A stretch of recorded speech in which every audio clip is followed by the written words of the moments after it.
Bismillahirrahmanirrahim. Assalamualaikum warahmatullahi wabarakatuh. Innal hamdalillah nahmaduhu wa nasta'inuhu wa nastaghfiruh wa na'udzu billahi min syururi anfusina wa min sayyiati a'malina. May yahdihillahu fala mudhillalah wa may yudlilhu fala hadiyalah. Asyhadu an la ilaha illallah wahdahu la syarikalah wa asyhadu anna Muhammadan abduhu wa rasuluh la nabiyya wa la rasula ba'dah. Qala Allah ta'ala fi kitabihil karim. A'udzu billahi minasyaitonir rajim. Ya ayyuhalladzina amanu taqullaha haqqa tuqatih wa la tamutunna illa wa antum muslimun. Amma ba'du. Pertama-tama dan yang paling utama, marilah kita senantiasa mengucapkan rasa syukur kehadirat Allah Subhanahu wa taala, yang mana Allah Subhanahu wa taala telah banyak sekali memberikan nikmat kepada kita. Bahkan Allah Subhanahu wa taala berfirman dalam kitabnya Al-Qur'an surat An-Nahl ayat 18. A'udzubillahi minasyaitonir rajim. Wa in ta'uddu ni'matallahi la tuhsuha. Innallaha ghafurur rahim. Dan apabila kalian menghitung suatu nikmatku, niscaya kalian tidak akan sanggup menghitungnya. Sesungguhnya Allah Maha Pengampun lagi Maha Penyayang. Dikatakan dalam ayat lain, Allah Subhanahu wa taala berfirman, la in syakartum la azidannakum wa la in kafartum inna adabi lasyadid. Dan apabila kalian bersyukur atas nikmatku, niscaya aku akan menambahkan nikmatnya. Dan apabila kalian kufur terhadap nikmatku, ketahuilah azab Allah sangatlah pedih. Quran surat Ibrahim ayat 7. Sebelum kita memasuki pada materi yang saya akan bahas nanti, izinkan saya untuk memperkenalkan diri saya. Nama saya Muhammad Irsad Musyafa, mahasiswa aktif semester 2 Universitas Islam Negeri Purwokerto dengan nomor induk mahasiswa 2564110402278. Oke, di sini saya akan menyampaikan sedikit ilmu yang semoga bermanfaat bagi kita semua. Dan di dalam hadis pun mengatakan khairun nas anfa'uhum linnas, sebaik-baik manusia adalah yang bermanfaat bagi manusia yang lainnya. Langsung saja. Yang pertama saya akan membahas tentang pengertian ilmu kalam secara bahasa dan istilah.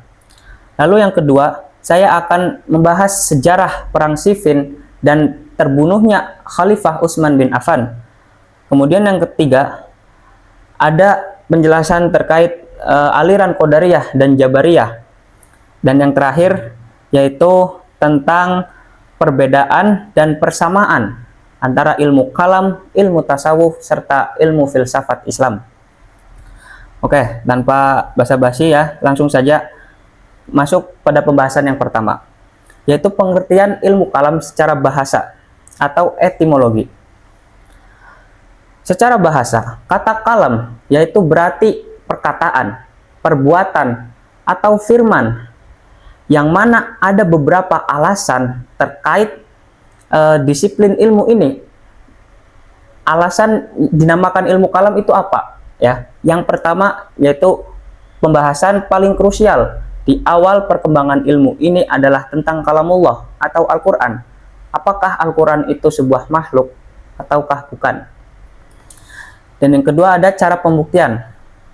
Para teologi atau mutakalimin menggunakan argumen rasional dan debat lisan untuk mempertahankan akidah keimanan mereka, ya tentunya. Dan berbeda lagi dengan para ahli fikih yang lebih banyak menggunakan teks hukum secara langsung. Jadi perbedaannya di sini adalah ketika para teologi yaitu berdebat langsung atau menggunakan argumen rasional, sedangkan ahli fikih itu lebih banyak menggunakan teks hukum ya. Nah, lanjut.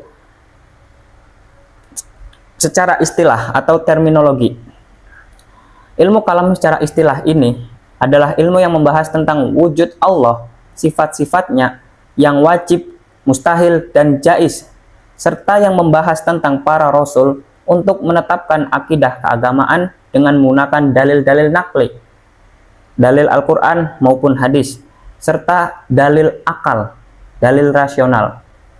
Nah, Ibnu Khaldun mendefinisikannya sebagai ilmu yang berisi alasan-alasan mempertahankan keimanan dengan menentukan atau menggunakan dalil-dalil dan berisi bantahan terhadap orang-orang yang menyeleweng dari para ahlu sunnah dan para salafiyah.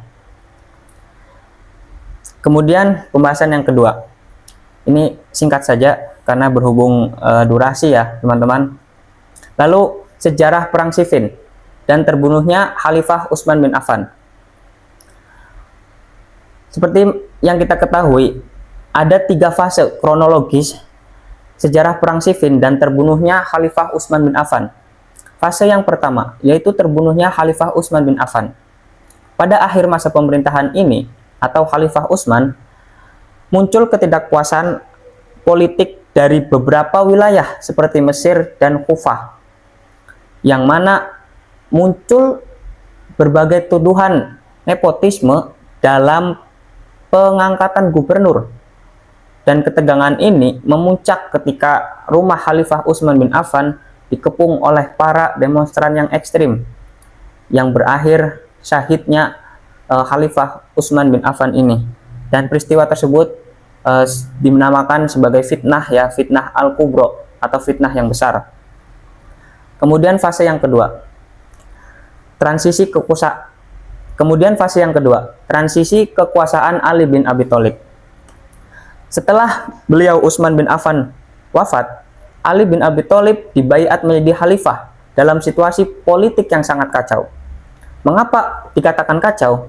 Dikarenakan prioritas utama Ali bin Abi Thalib adalah menstabilkan negara dan menata ulang birokrasi terlebih dahulu. Namun, ada kelompok lain, terutama kelompok Muawiyah bin Sufyan, yaitu gubernur Syam yang sangat kerabat dengan sahabat Utsman bin Affan. Beliau menuntut agar pembunuh Utsman diadili dan dihukum terlebih dahulu, Beliau menuntut agar pembunuh Utsman bin Affan itu diadili dan dihukum terlebih dahulu sebelum mereka membaiatkan baiat kepada Ali radhiyallahu anhu. Nah, fase yang ketiga, meletusnya perang Siffin. Karena perbedaan prioritas, yaitu Ali mengutamakan stabilitas negara, sedangkan Muawiyah mengutamakan penegakan hukum atas pembunuhan Khalifah Utsman bin Affan, yaitu menjadi ketegangan militer yang memuncak di sebuah tempat yang bernama Siffin, atau lebih tepatnya di tepi sungai Efrat pada tahun 37 Hijriah atau setara dengan 657 Masehi. Perang ini mempertemukan pasukan Khalifah Ali tentunya dengan pasukan Muawiyah.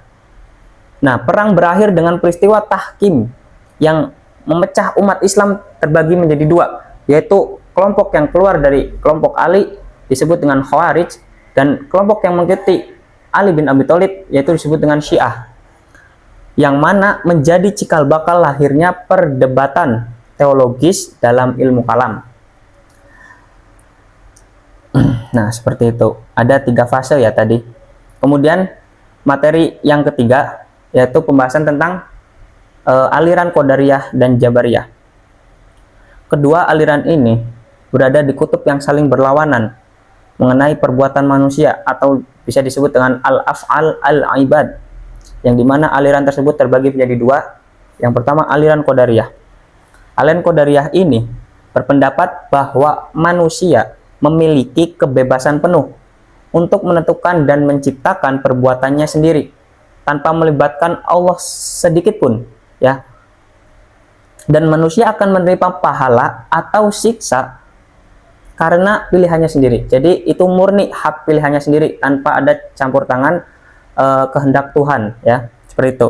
Landasan dalam Al-Qur'an aliran Qadariyah ini dalam Quran surat Ar-Ra'd ayat 11.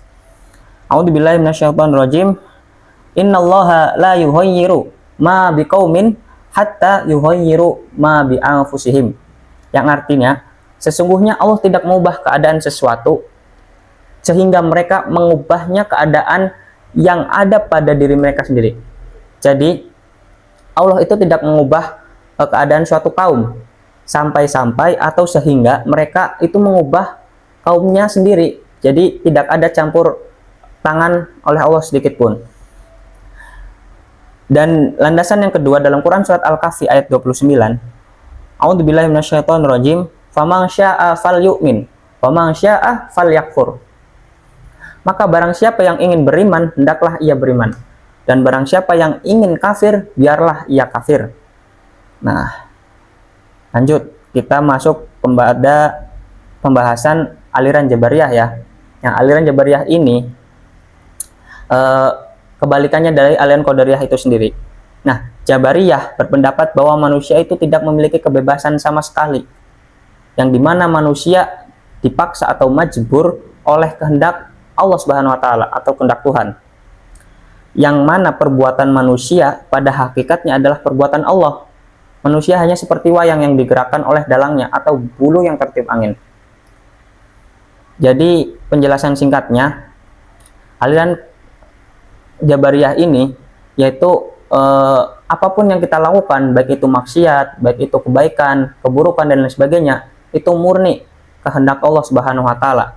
Kita itu seperti hanya digerakkan oleh dalang kita sendiri gitu loh. Wayang yang diibaratkan digerakkan oleh dalangnya atau bulu yang tertiup angin. Nah, landasan dari aliran Jabariyah ini terdapat dalam Quran surat Al-Anfal ayat 17. A'udzubillahi minasyaitonirrajim.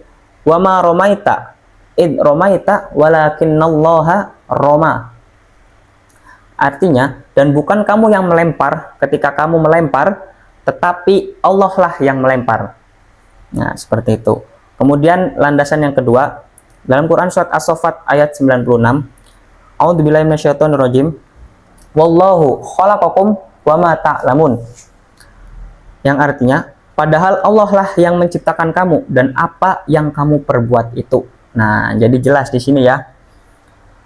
Tidak ada campur tangan atau kebalik. Ini kehendak Allah itu sendiri untuk menentukan bahwa manusia itu akan berbuat kebaikan atau keburukan ya. Berbeda dengan tadi aliran yang pertama yaitu aliran Qadariyah. Nah, masuk pembahasan yang terakhir yaitu pembahasan keempat ya, mengenai persamaan dan perbedaan ilmu kalam, ilmu tasawuf serta ilmu filsafat Islam. Yang pertama saya akan membahas persamaannya dulu. Ketiganya ini memiliki objek yang sama, yaitu mencari kebenaran tentang Allah Subhanahu wa taala. Baik itu makhluknya dan alam semestanya. Yang kedua, ketiganya bertujuan untuk mengantarkan manusia kepada